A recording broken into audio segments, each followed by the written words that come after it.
Bene, Davide. La chiave di ricerca di oggi è liceo. Ti viene in mente qualcosa di particolare?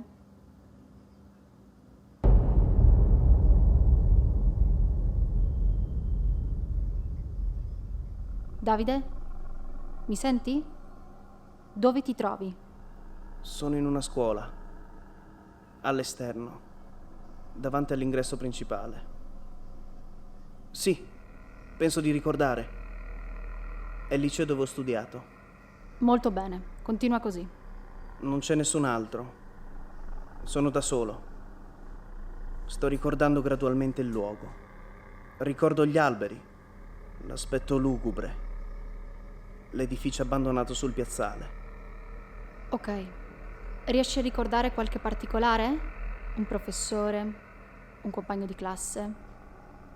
Una fidanzata? Era un liceo artistico.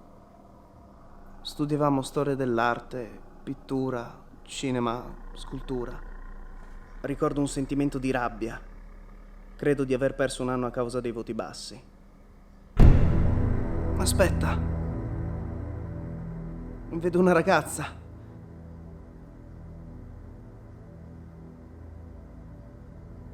Forse è... Sì, è Beatrice. Una ragazza che mi piaceva. Che cosa carina. Continua.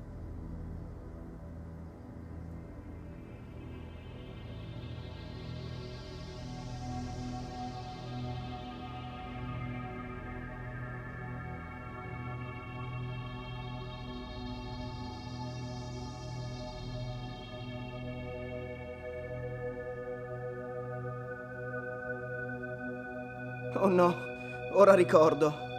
Un giorno l'ho vista baciarsi con un mio compagno di classe.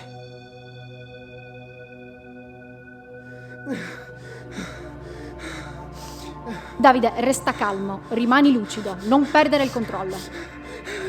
Ok, interrompiamo. Al mio 3 ti sveglierai. 1, 2, 3.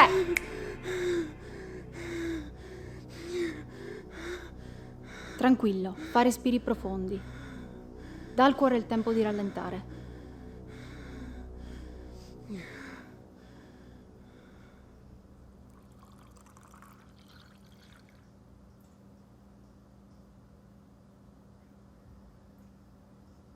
Grazie mille, troppo gentile. Figurati, mi fa piacere aiutare le persone. Ed è il mio lavoro. Per quanto tempo andremo avanti con le sessioni di ipnosi? Fino a quando te le pagherà lo Stato, non credi? Dico sul serio. Ogni volta che scaviamo nel mio passato emergono solo brutti ricordi. Forse sarebbe meglio continuare a non sapere. Forse questa amnesia è stato un dono del cielo. Davide, per favore, una perdita totale di memoria non è un dono del cielo. Scusami.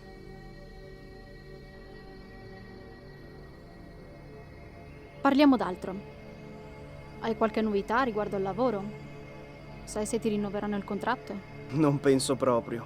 Appena scadrà il contratto di apprendistato mi butteranno in mezzo alla strada. Ascoltami. Ricorda, la mente è forte, ma il corpo è debole. Tutte le volte in cui sei stressato o giù di morale, il tuo corpo ne risente sempre. Mi raccomando, ricordati di fare gli esercizi di respirazione e di concentrazione che ti ho detto.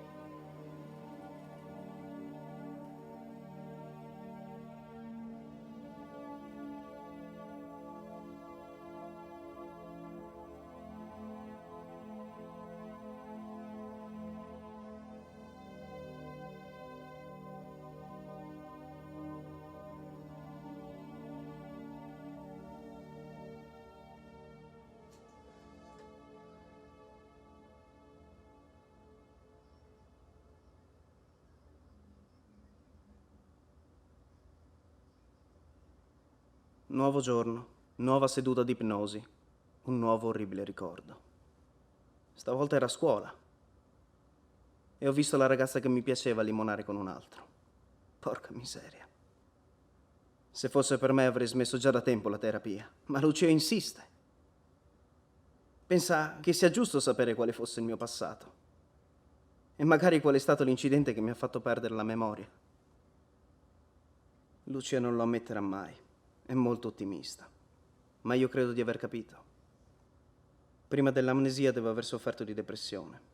Allora ho tentato di uccidermi, ma siccome Dee ha un discutibile senso dell'umorismo, ha ben pensato di risparmiarmi. Questa è la verità, secondo me. Vita di merda, depressione, tentato suicidio. Come se adesso le cose siano migliorate.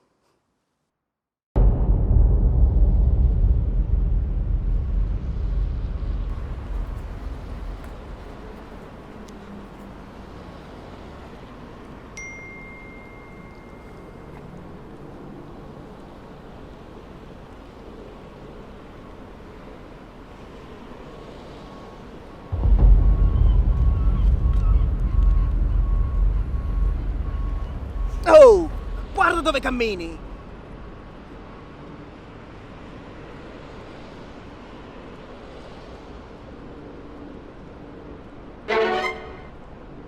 Ehi! Bastardo di merda!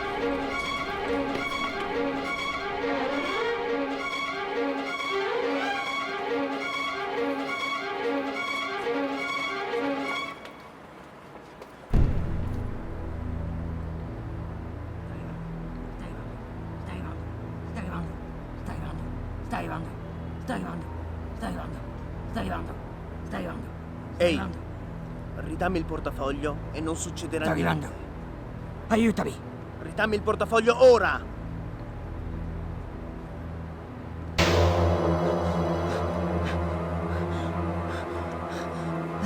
È qui! È qui!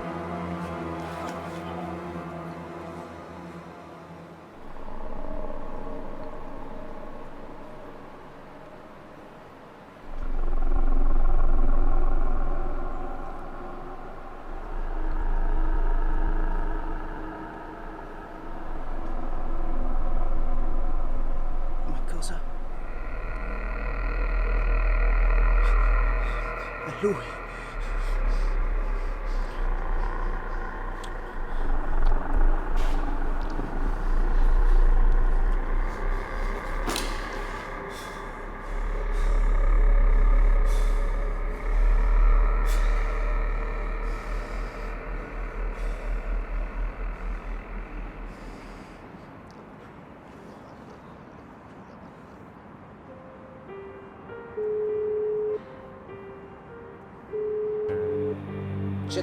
Buongiorno.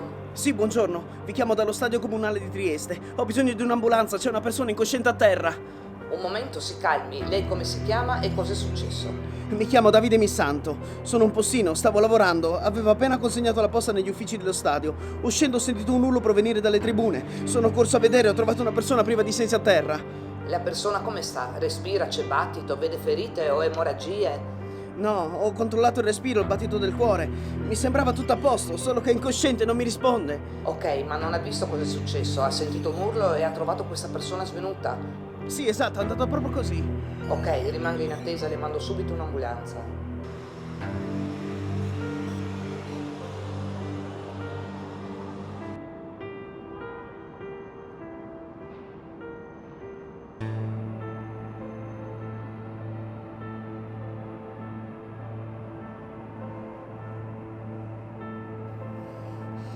Porca troia. Non posso presentarmi in queste condizioni.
Sembra tutto a posto. Ma che...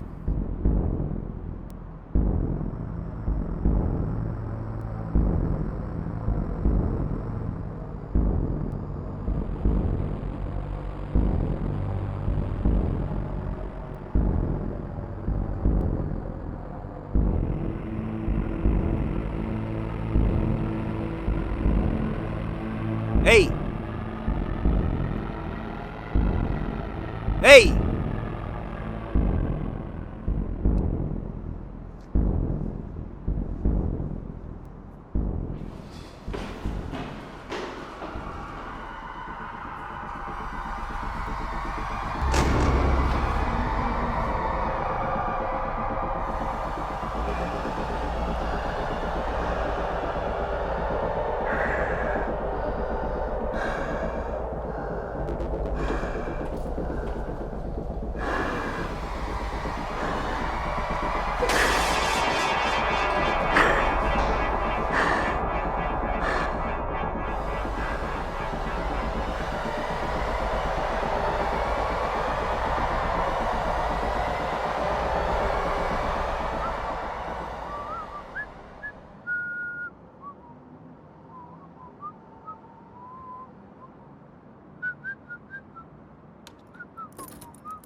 Non sapevo che fare. Allora ho chiamato un'ambulanza e ho raccontato una balla. Ho detto loro che l'avevo trovato svenuto e che poco prima avevo sentito un urlo. Ho sbagliato. Avrei dovuto chiamare anche la polizia e riferire del tentato furto. Però so come funziona. Non ho voluto rischiare. Io lo denuncio per il furto. Lui mi denuncia per aggressione con aggravante di lesione. Avvocati, processi e tempo perso. Adesso ho paura. Non so che fare. Quel tipo non mi sembrava sano di mente. Che periodo di merda. Spero solo non dica nulla agli infermieri. Prima ho trovato questo plico di fogli. È pieno di vecchie bollette. Questo mi fa capire quanto sto trascurando la casa, oltre che me stesso. Oh.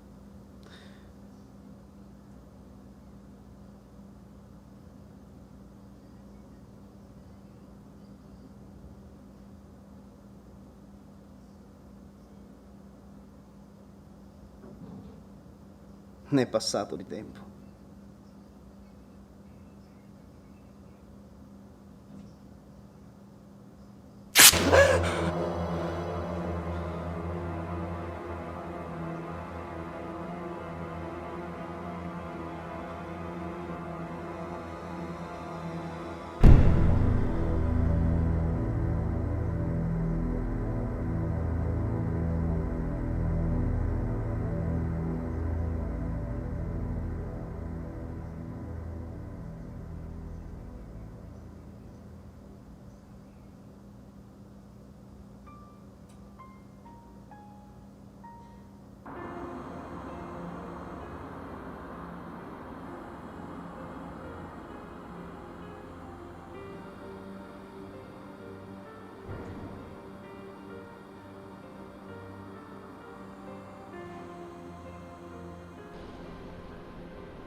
Ospedale di Catinara, buongiorno.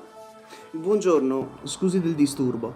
Vi chiamo perché vorrei delle informazioni su una persona che è stata soccorsa qualche giorno fa. Sì, come si chiama la persona che sta cercando? Sergio De Mauri. Ok, ma lei è un parente? No, sono il suo coinquilino. Ero fuori città e ho saputo solo oggi che ha avuto una specie di incidente in zona industriale. Volevo sapere se è ancora ricoverato su da voi. Ho capito, faccio una verifica e le so dire.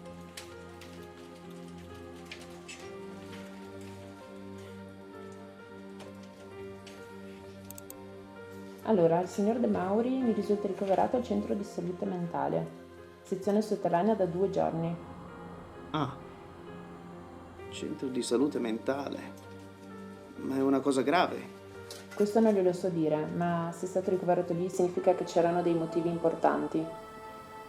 Il rapporto del pronto soccorso dice che ha avuto più volte attacchi di isteria e che gli esami a cui è stato sottoposto hanno dato esiti strani e poco chiari.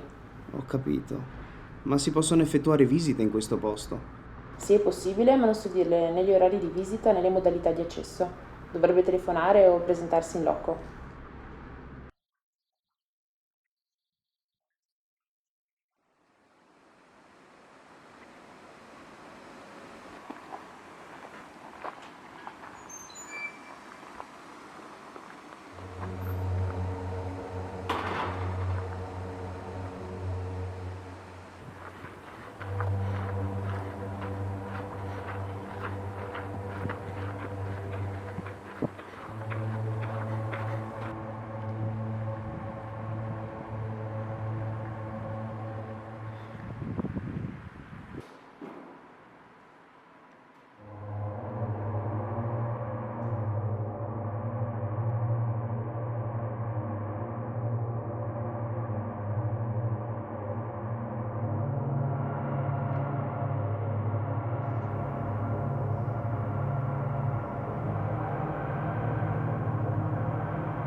Ciao Sergio. Ho bisogno di parlare con te. Ciao. Sapevo che saresti arrivato. Ascoltami attentamente. Il giorno dello stadio, dopo che ti hanno portato via, c'erano delle persone in nero, con delle maschere, che mi spiavano da lontano. Oh, allora li hai visti anche tu. Chi sono quelle persone? Hai detto che qualcuno ti cercava, hai chiesto aiuto. Gridavi è qui, ricordi? No. Come no?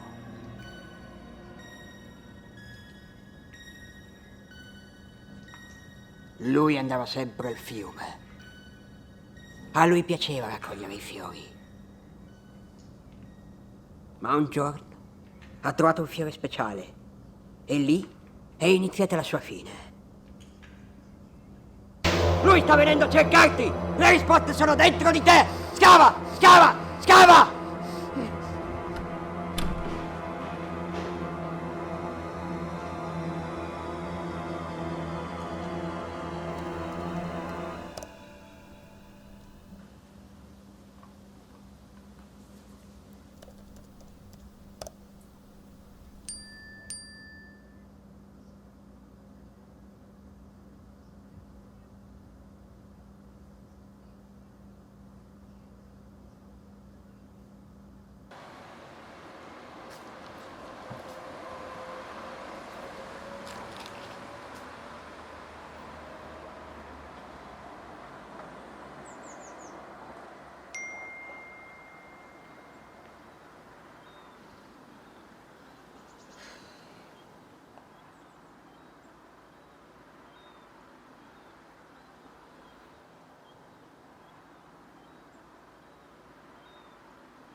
Portali da me. Portali da me.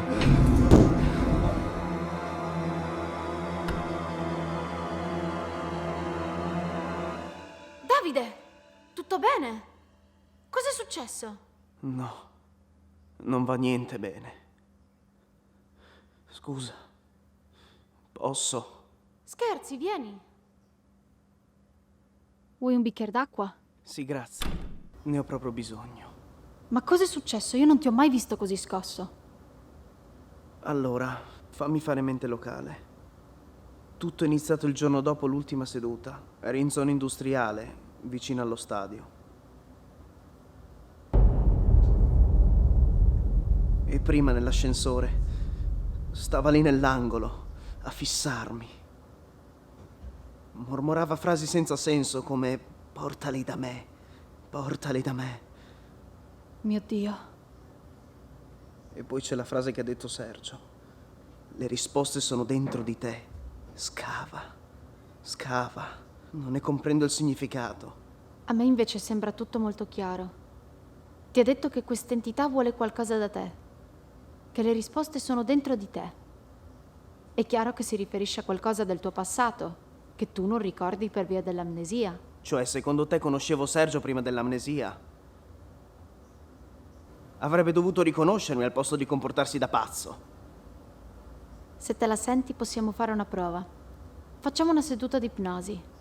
Chiave di ricerca Sergio. E vediamo chi viene fuori.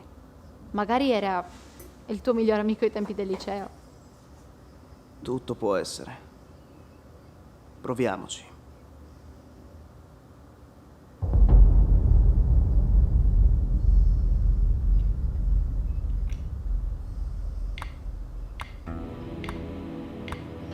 Sgombera la mente. Chiudi gli occhi. Liberati da ogni pensiero, negativo o positivo. Concentrati solo sul tuo respiro. Inspira con il naso ed espira con la bocca. Lentamente. Non ci corre dietro nessuno. Ora conterò fino a 3 e al mio 3 sarai in uno stato di ipnosi. 1, 2, 3.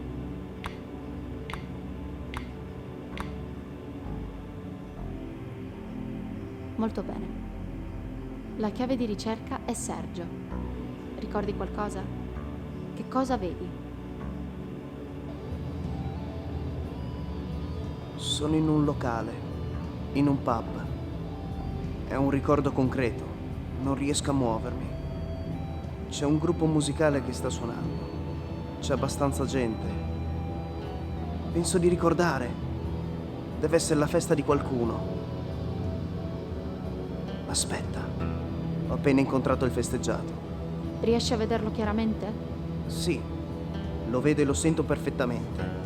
Si chiama Alan, il suo 22esimo compleanno. Mi sta dicendo qualcosa. Dice che aveva invitato solo 10 persone e che tutti gli altri si sono imbucati per scroccare da bere e da mangiare. Mi sono spostato in bagno. No! Continueremo a cercare finché non lo troveremo. Sento delle voci. Ecco, vedo Sergio. Focalizzalo bene. Com'è vestito? E con chi è?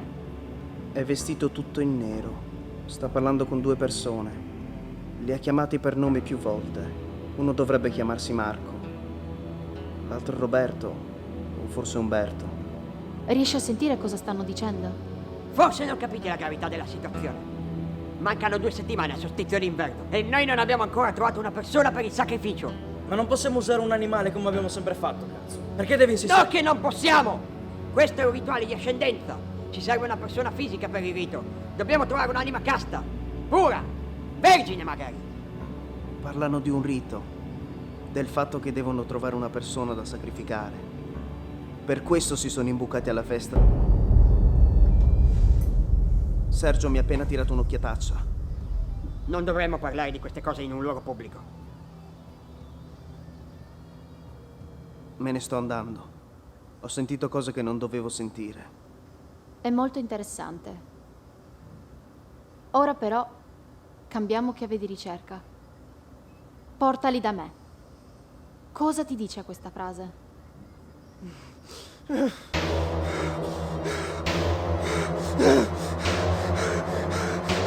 Porca puttana. Interrompiamo. Al mio 3 ti sveglierai. 3!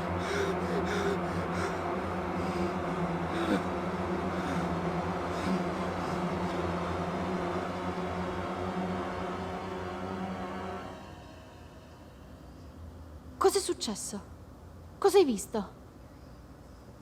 Quando hai detto portali da me, l'ambiente è cambiato. Mi sono trovato in un luogo diverso, una specie di cantina, un luogo buio, sporco. E lì l'ho visto. Che cosa hai visto, Davide?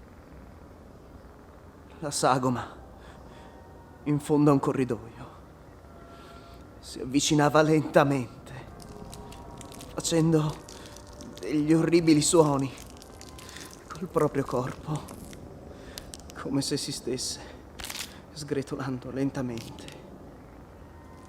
Era orribile. Ascoltami, questo non era un ricordo. Era come una sorta di incubo. Un'allucinazione dovuta allo stress accumulato.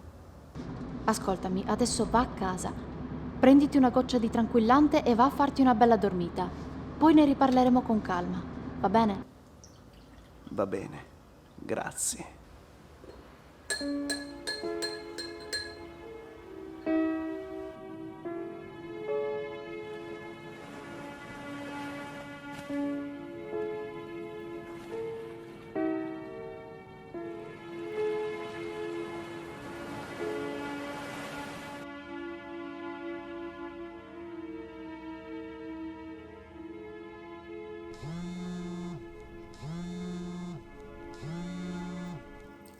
Pronto? Lucia, tesoro, ma che sorpresa! Ciao nonna, come stai? Oh, tutto bene, tutto bene. E tu piuttosto come stai? Hai qualche novità? Bene, grazie. Sempre a casa, lavoro, casa. Dovrei effettivamente trovarmi un hobby per svagare un po'. Direi proprio di sì. Con tutta la fatica che hai fatto per arrivare dove sei, io credo che un po' di svago ti serva proprio. Perché questo silenzio? Volevi raccontarmi qualcosa? Hai bisogno di aiuto? Sì, in effetti sì, nonna, scusami. Ma dai tesoro, dimmi, sai che con me puoi parlare, no? Ecco, si tratta di Davide, il ragazzo dell'amnesia di cui ti avevo parlato. Oggi pomeriggio era da me. Dice di vedere delle entità come dei fantasmi. E non era mai successo prima? No, da quando lo seguo no. Dice di essersi scontrato con un uomo e che da allora gli succedono cose strane. Abbiamo provato a fare una seduta di ipnosi e gli è parso di vedere qualcosa che l'ha profondamente scosso. Non me l'aspettavo.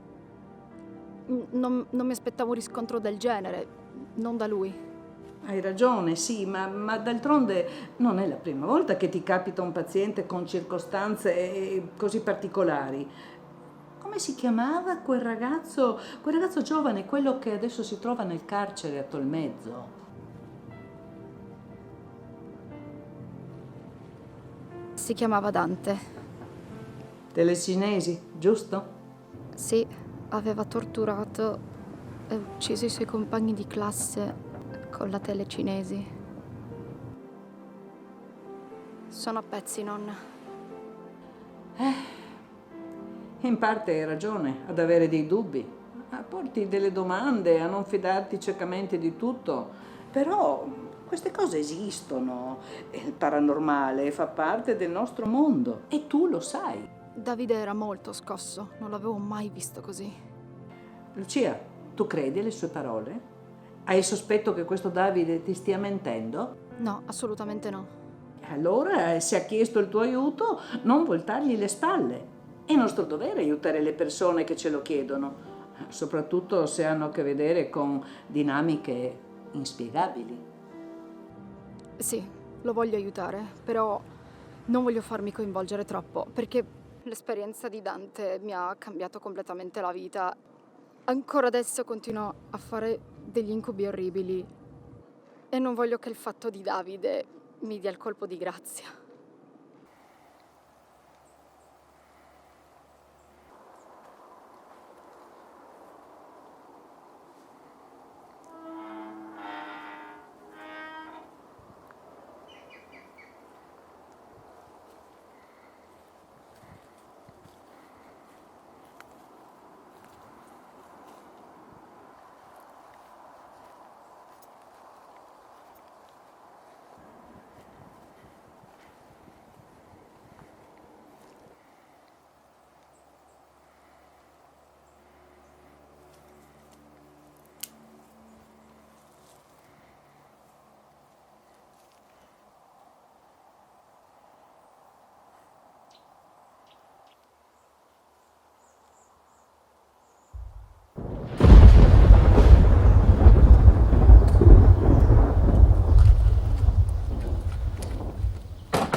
Eccoci qua.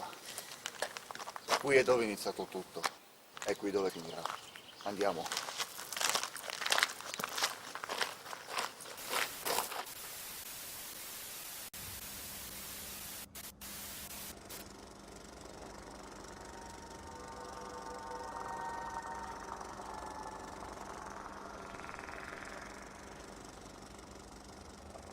Ma cosa?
Portali da me.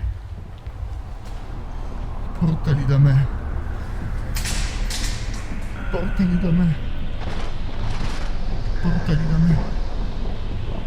Portali da me. Portali da me. Portali da me. Portali da me.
Lucia? Davide, stai bene? Ho letto il tuo messaggio. Sì, sto bene. Sono appena tornato a casa. Ho preferito aspettare l'alba. Ma sei sicuro di stare bene? Non ti ha fatto del male? Sto bene. Sono solo stanco e spaventato. Posso solo immaginare. Ascolta. Stavo ripensando al ricordo del pub e a quello che si sono detti Sergio e i suoi amici. E se il fantasma che ti tormenta fosse lui la vittima sacrificale di cui parlavano? Deve esserlo per forza. Darebbe senso a tutto quello che sta accadendo. Sai, nonostante l'aggressività, penso che stia cercando di dirmi qualcosa. Però non so cosa. Può essere che lui vuole che tu trovi gli altri 2 ragazzi che erano con Sergio. Intendi dire che mi sta usando come tramite? È un'ipotesi. Insomma, quella sera li hai visti parlare nel bagno del pub, di vittime sacrificali e di riti. Secondo me si è impuntato su di te. L'ideale sarebbe ottenere informazioni da Sergio, se non fosse nelle condizioni di cui tu mi hai parlato. Non è molto collaborativo, però... Senti, una persona può essere ipnotizzata a prescindere. Più o meno. Perché? Mi è venuta un'idea.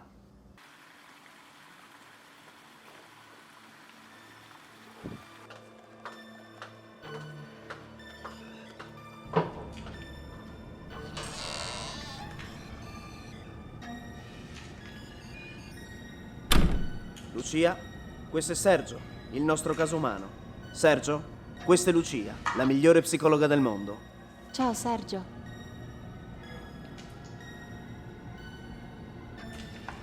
È di poche parole. Ehi! Ciao Lucia. Hai un viso familiare. Stammi bene a sentire. Stanotte non ho chiuso occhio, quindi vedi di collaborare. Ehi, se ti devi comportare così è meglio che aspetti fuori, ok? Va bene. Vi lascio fare conoscenza.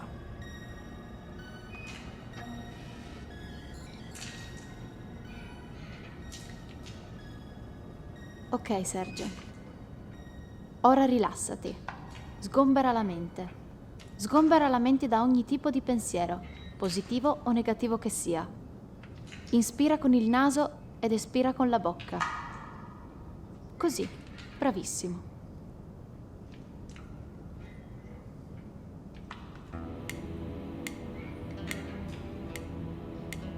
È stata una giornata difficile, stancante. Non vedi l'ora di andare a dormire. Al mio 3 cadrai in uno stato di ipnosi. 1, 2, 3.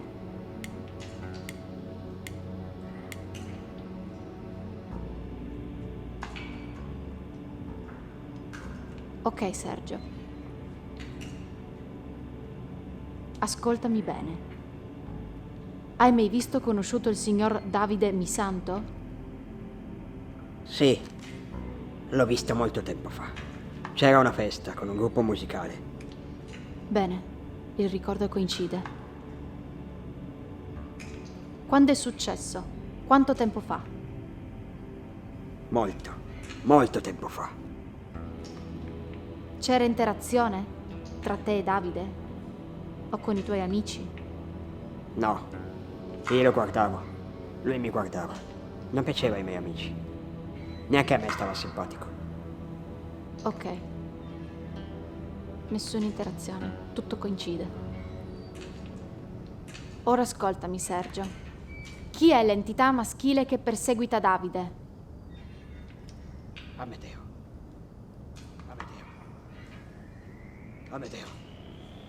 Sergio. Amedeo. Sergio, cosa vuol dire portali da me? Amedeo. Sergio. Amedeo. Sergio. Amedeo. Ok, al mio 3 ti sveglierai. 3. Amedeo Dadri!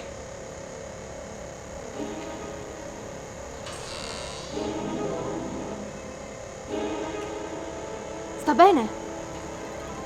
È sveglio. Sta bene. Cosa è successo? Usciamo da qui.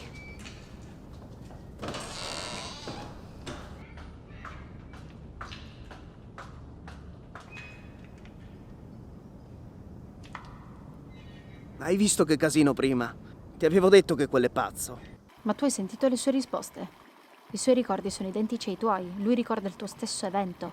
No, mi sono allontanato dalla porta. Sono tornato indietro quando ho sentito Sergio urlare. Sergio mi ha detto un nome. Un nome? L'entità che ti perseguita. Si chiama Amedeo Dadri. Ti dice niente? No, sto cercando di ricordare, ma niente.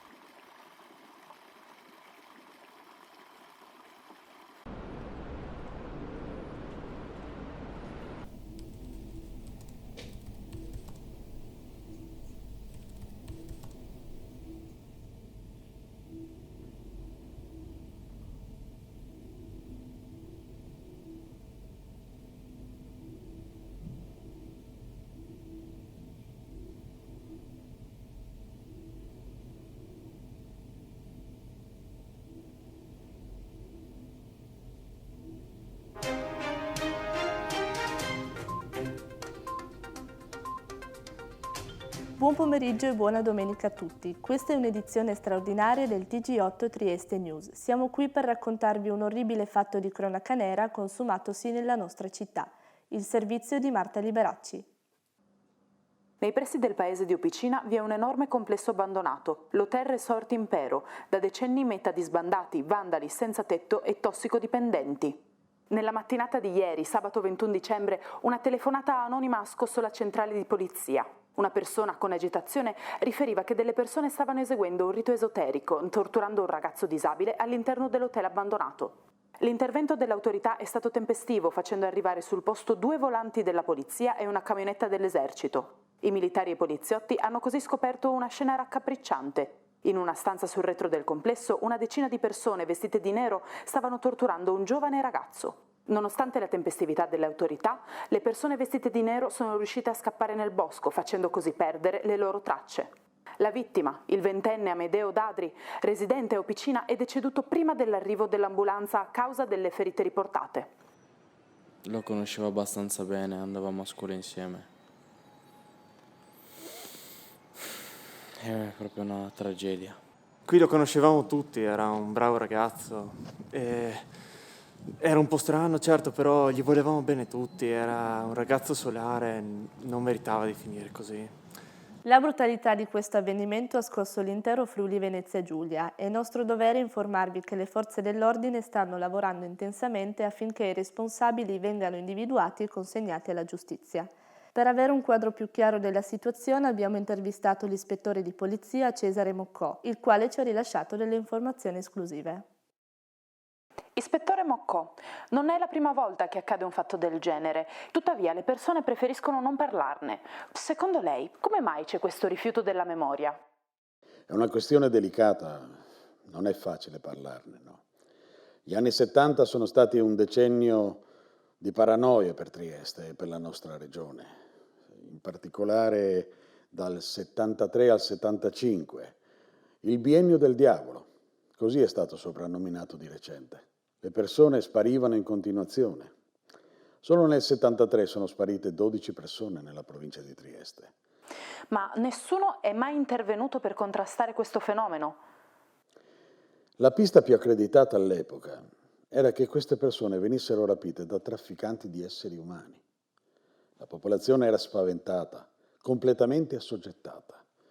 La cruda verità emerse più tardi e per puro caso, come succede spesso. E quindi cosa è successo?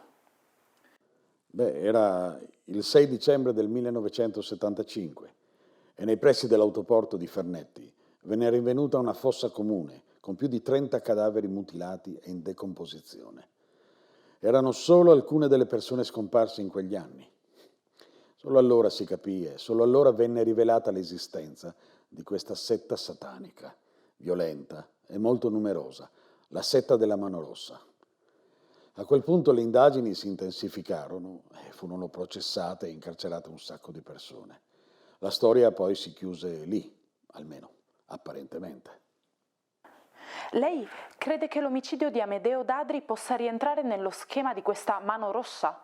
Guardi, i rapporti della polizia parlano chiaro.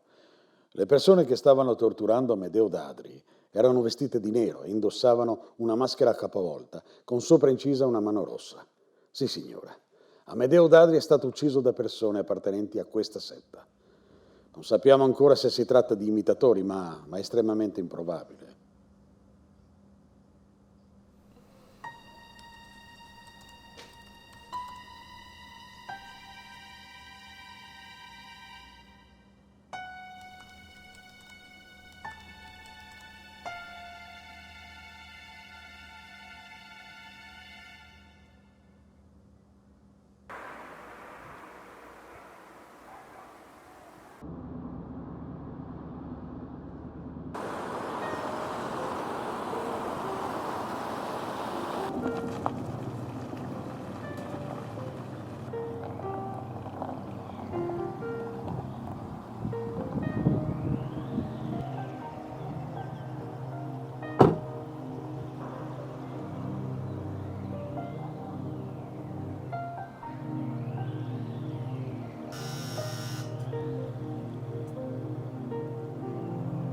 Buongiorno, tu sei? Buongiorno, mi chiamo Davide Missanto, sono un investigatore privato. Sto facendo delle indagini su un certo Amedeo Dadri. Ho cercato l'indirizzo sulle pagine bianche. Vedi, sei nel posto giusto al momento sbagliato. I miei genitori non ci sono. Capisco. Forse è meglio se ripasso dopo, o domani. Anzi, scusami. Fermo, scusa, nessuno mi aveva mai chiesto di parlare di Amedeo.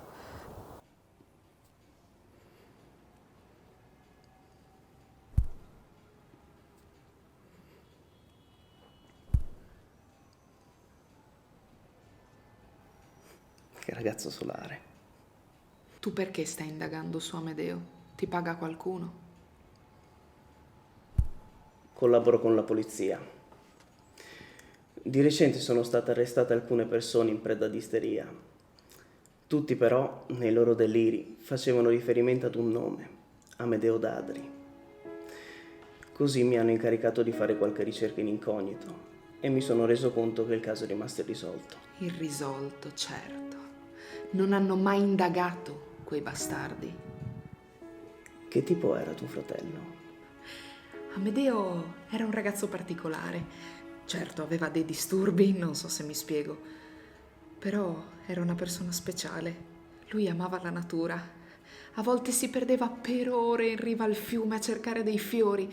Li adorava. I fiori. Purtroppo era discriminato. Non aveva amici, non aveva persone con cui parlare, divertirsi. Gli unici amici che aveva erano gli alberi, i fiori, la natura. Non sai se conoscevo un certo Sergio? Un ragazzo basso, con barba, capelli lunghi e scuri. No, io all'epoca ero piccola, non ricordo, ma ti assicuro che lui non aveva amici, né qui né in paese.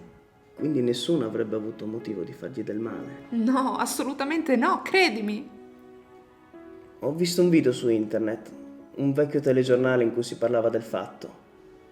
Possibile che non abbiano mai arrestato nessuno? Che nessuno sia mai stato indagato?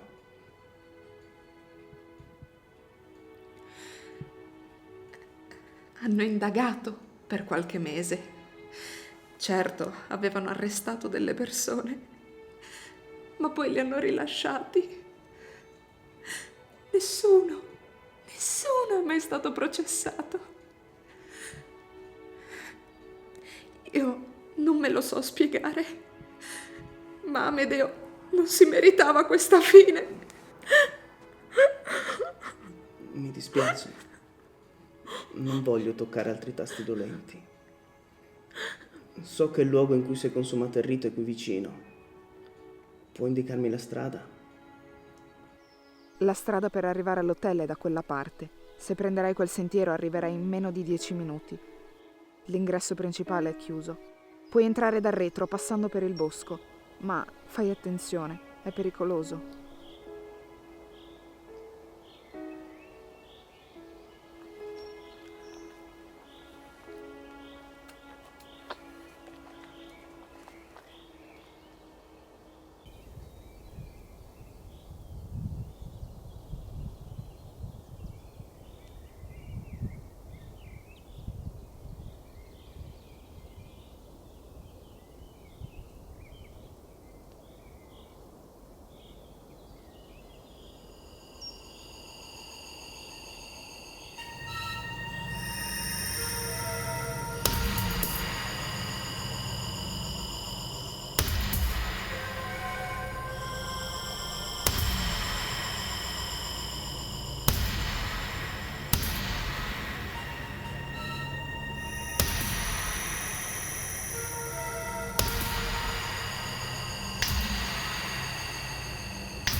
Allora è successo qui.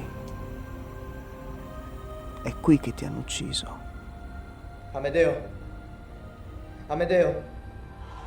Amedeo! Amedeo! Amedeo! Amedeo, dove sei? Amedeo, esci allo scoperto. Fatti vedere. Questa voce l'ho già sentita. Amedeo, sono io. Sono Marco. Ho bisogno di te, fatti vedere. Per favore. I miei amici stanno morendo. So che li stai uccidendo tu. Quello che ti abbiamo fatto è imperdonabile. Ma io non voglio morire. Cosa devo fare per essere perdonato? Farò qualsiasi cosa, ma ti prego, non voglio morire. Questa sì che è una confessione. No, no, no!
No! No!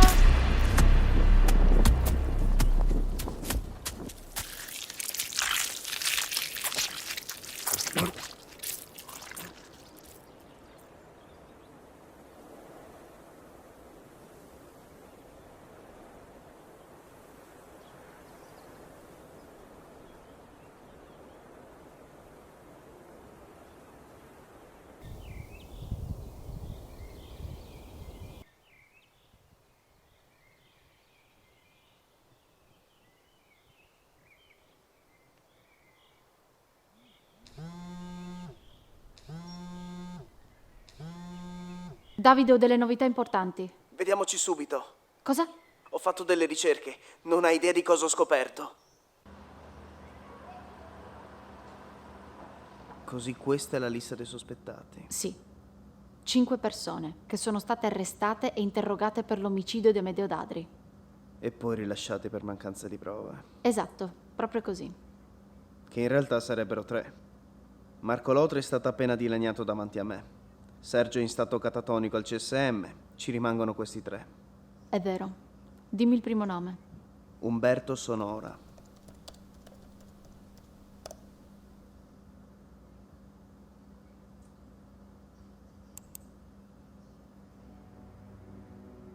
È morto un anno fa. Sul serio? Sto leggendo la notizia. È stato trovato morto nel suo appartamento. Nessuna violenza. Causa del decesso?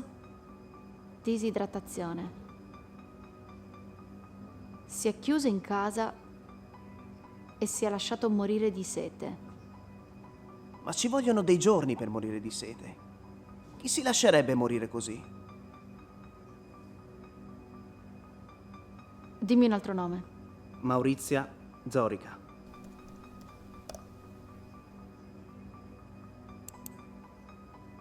Ma non è possibile. Che cosa?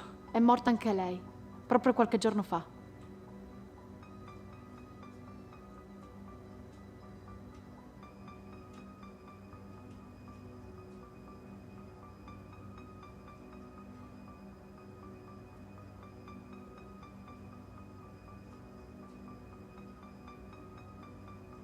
Tutto questo è incredibile. Dimmi il prossimo nome. Nicoletta Marsi.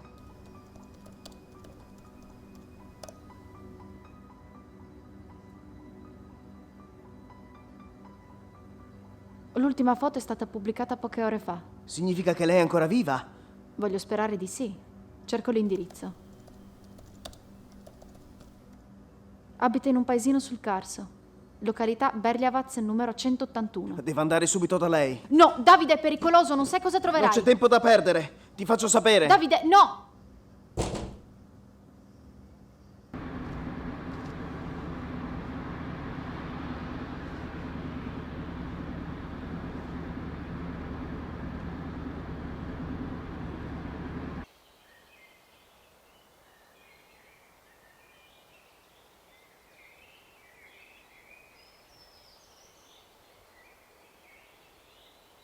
C'è qualcuno?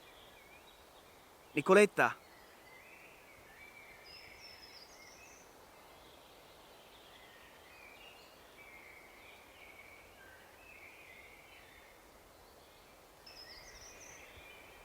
Chi cazzo sei? Un amico di Sergio, Davide. Qualcuno ti ha seguito?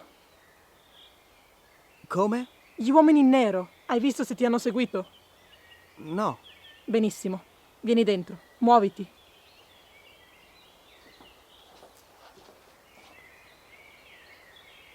Nicoletta, che sta succedendo? Lui sta arrivando e ci ucciderà tutti. Lui chi?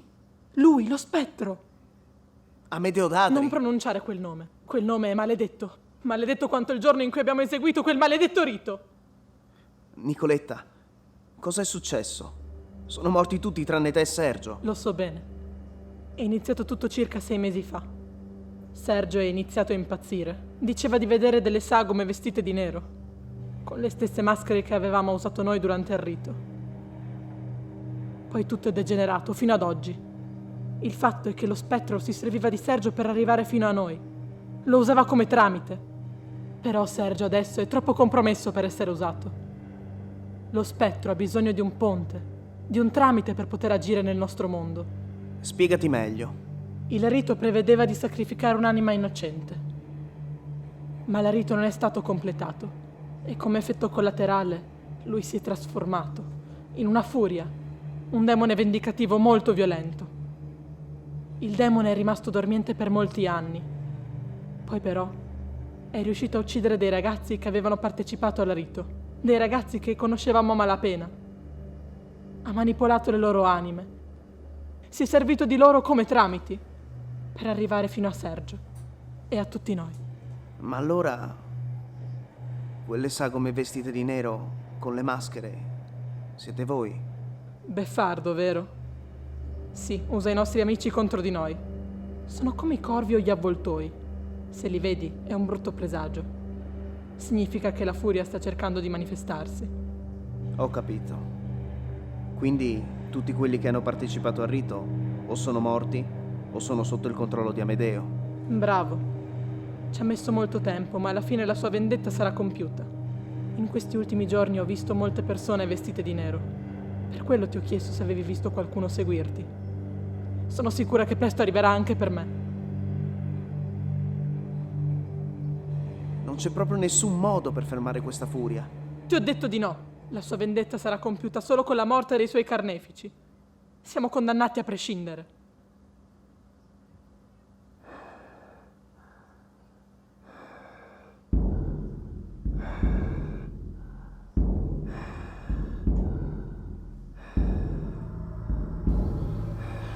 Eccoli! Mi hanno trovata!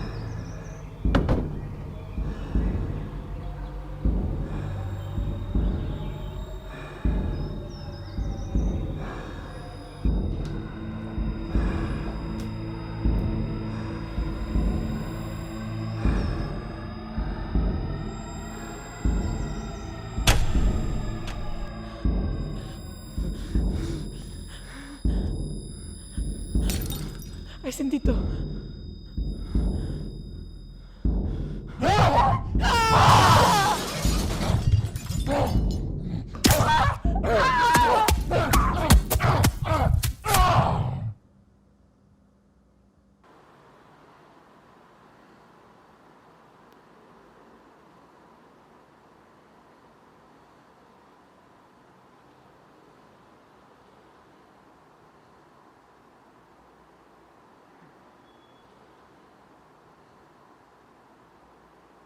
L'ha fatta a pezzi.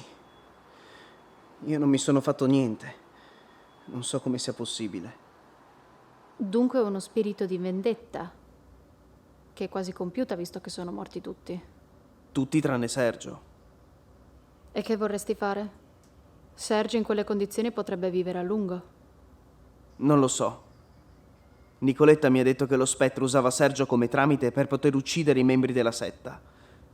E che ad un certo punto ha perso la sua influenza su di lui.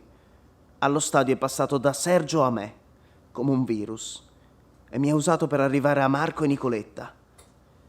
Secondo me, vuole che io finisca il suo lavoro. E come vorresti finire il lavoro? L'Hotel Resort Impero, il luogo in cui Amedeo è stato ucciso. Voglio portare lì Sergio e lasciare che Amedeo concluda la sua vendetta. Ma sei impazzito? Vuoi renderti complice di un omicidio?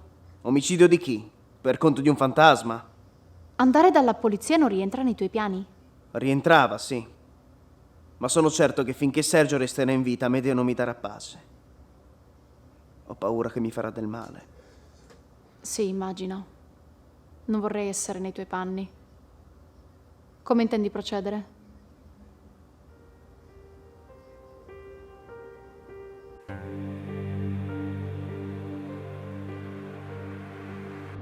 È un'idea stupida, Davide, non funzionerà mai.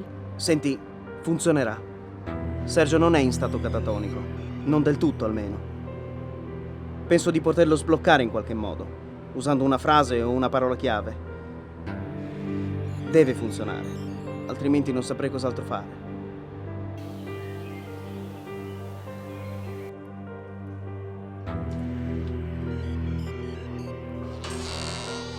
Sergio. Sì? È tempo di andare. Dove? A casa, Sergio. Ti riporto a casa.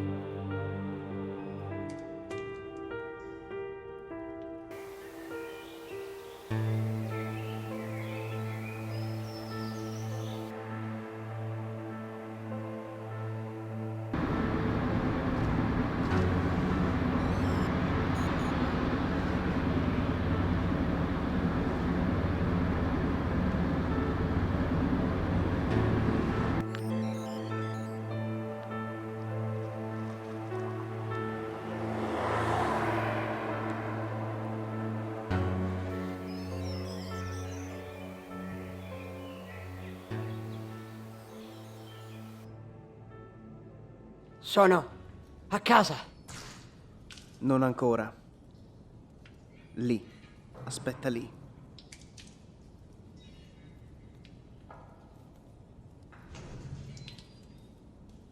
Non ci metteranno molto a capire che siamo stati noi a rapirlo. Non abbiamo rapito nessuno. È venuto con noi di sua spontanea volontà.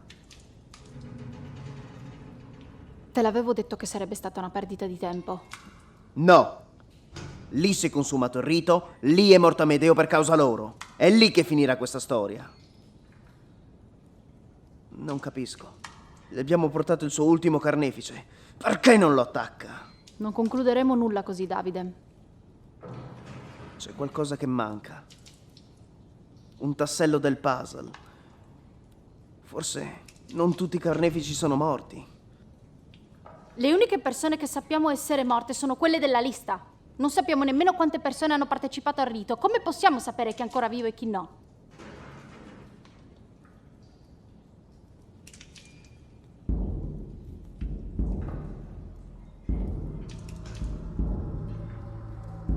La vendetta di una furia può essere placata solo con la morte dei suoi carnefici. Ci deve essere qualcuno ancora vivo.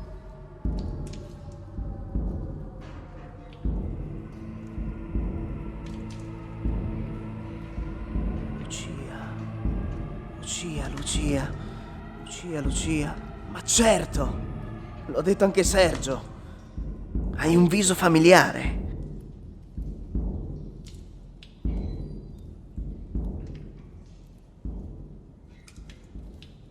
Lucia?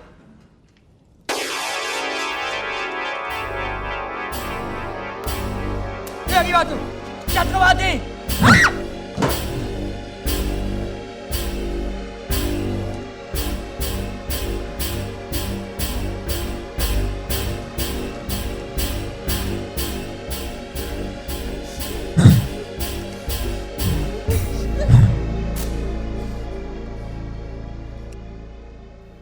Tu non ricordi più nulla. I pochi ricordi che hai requisito sono alterati e inesatti. Tutto quello che credi di aver capito è sbagliato. Ma non temere. Ora ti rinfresco io la memoria. Era l'autunno del 2013. Il freddo non era ancora arrivato. La temperatura media era di 18 gradi. Io trascorrevo le mie giornate sul fiume, in mezzo alla natura. Tu invece eri stato bocciato e avevi mollato la scuola. Cercavi lavoro ma senza molti risultati. Lucia invece coltivava la sua passione per la fotografia, per distrarsi dal troppo lavoro.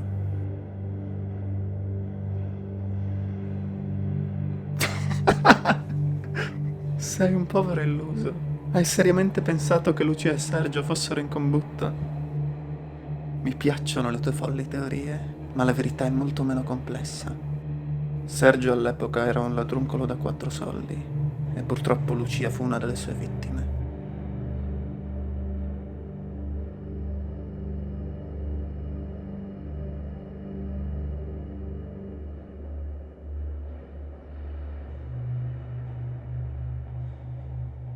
Povera ragazza, dopo quella sera non scattò mai più alcuna foto. Ciao Lucia, hai un viso familiare. Non ci volle molto prima che due parassiti come voi si incontrassero. Esattamente. Avevi conosciuto Sergio e attraverso lui eri entrato nella setta della Mano Rossa. Per mesi vi eravate preparati al rito di ascendenza. Vi serviva però una vittima sacrificale, qualcuno che fosse casto, puro e immacolato. Inutile dire che non avevate trovato nessuno. Eravate messi così male da imbucarvi al compleanno di un tuo conoscente, come se cercare potenziali vittime sacrificali in mezzo degli sconosciuti fosse una buona idea. E per la cronaca, c'erano 2 festeggiati, non uno, i gemelli Antonio e Alan Mocco. Neanche il festeggiato avevi azzeccato. Volevi coinvolgere anche loro nella setta, finché non hai scoperto che il loro padre è un ispettore di polizia. Secondo me avresti potuto farlo, forse le cose sarebbero andate diversamente. Ehi, non dovreste parlare di queste cose in un luogo pubblico. Non c'era molta simpatia nei tuoi confronti. Il solstizio d'inverno si avvicinava, ma senza vittima sacrificale eravate con le mani legate.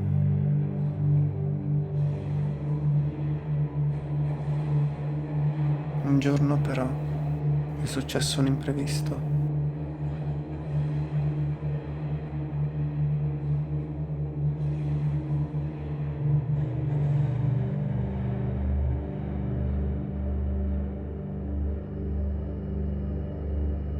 Quel giorno ho trovato un fiore speciale e senza saperlo era iniziata la mia fine.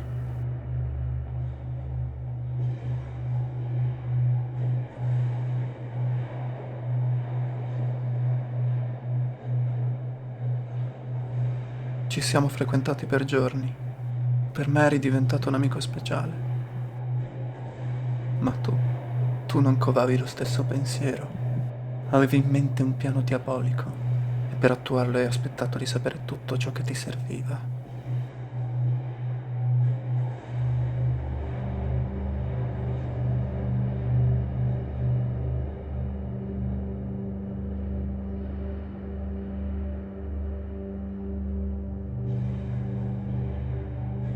L'importante era che la vittima fosse pura d'animo e vergine, come me. Era il momento giusto per attuare il tuo piano.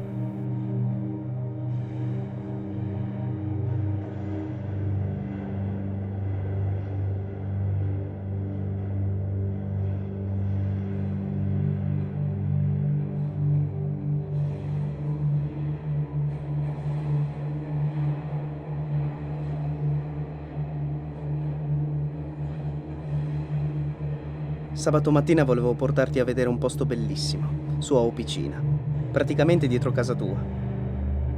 Possiamo trovarci alle 9 al limitare del bosco, all'inizio del sentiero. Chissà cosa mi farà vedere, pensavo. Quella mattina mi avviai a passo spedito. Pensavo che mi avresti mostrato un angolo particolare del bosco che non conoscevo. Non avevo la minima idea di cosa sarebbe successo.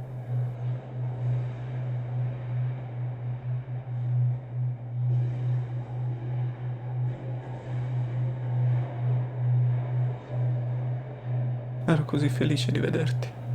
Povero me. Mi avevi tradito. Mi avevi condannato a morte.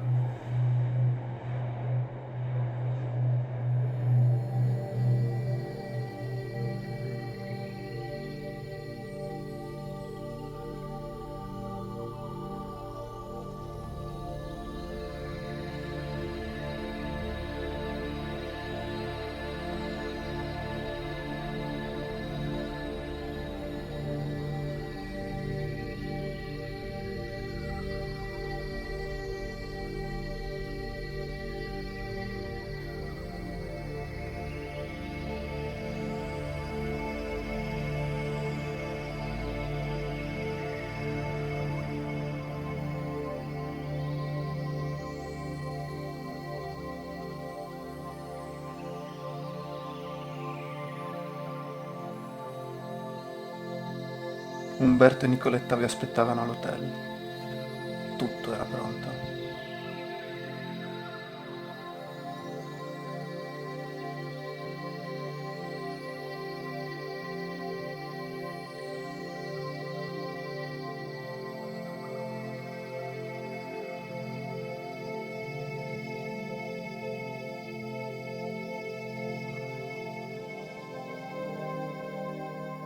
Il rituale di ascendenza si sarebbe concluso regolarmente, ma accadde un altro imprevisto.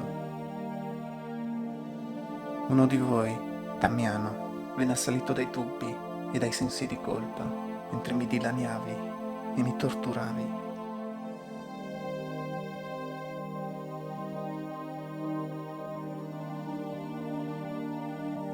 Si allontanò senza farsi vedere.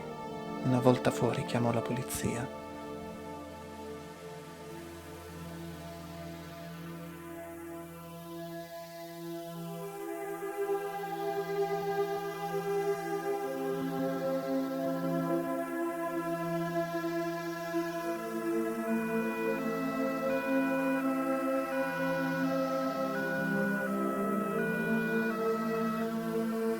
Voi bastardi siete fuggiti, lasciandomi lì ad agonizzare.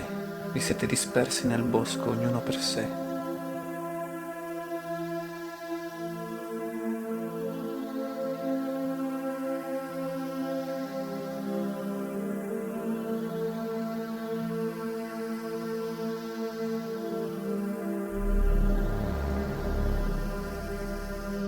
Hai corso per un tempo infinito. Senza rendertene conto ti sei allontanato molto dall'hotel, ma sei finito sul ciglio di un dirupo.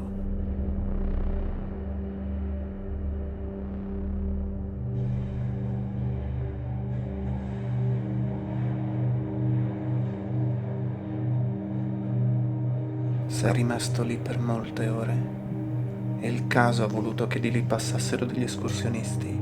Saresti morto se non ti avessero trovato.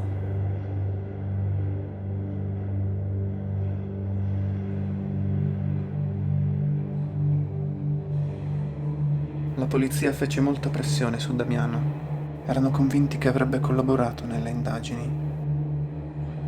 Lui tuttavia non poteva sopportare il peso di aver contribuito alla mia morte. Si tolse la vita 2 giorni dopo. Nonostante la sua morte, la polizia riuscì ad arrestare 5 di voi: Sergio, Marco, Umberto, Nicoletta e Maurizia, ma vennero rilasciati subito per mancanza di prove. Ma questo già lo sai. Sei rimasto in coma per 8 giorni. Al tuo risveglio non ricordavi nemmeno il tuo nome. Hai passato i mesi successivi fra l'ospedale e la riabilitazione, per poi essere preso in carico da Lucia. Tu eri lontano dall'hotel, senza maschera e senza nulla che facesse sospettare la tua partecipazione al rito. Nessuno sospettò di te.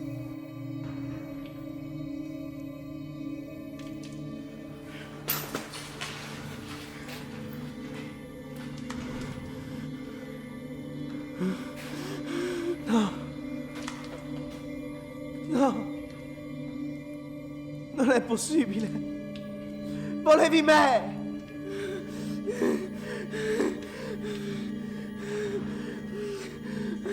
Non volevi gli altri, volevi me. Non è possibile. Oddio. Non è possibile. Non è possibile. Tu volevi me.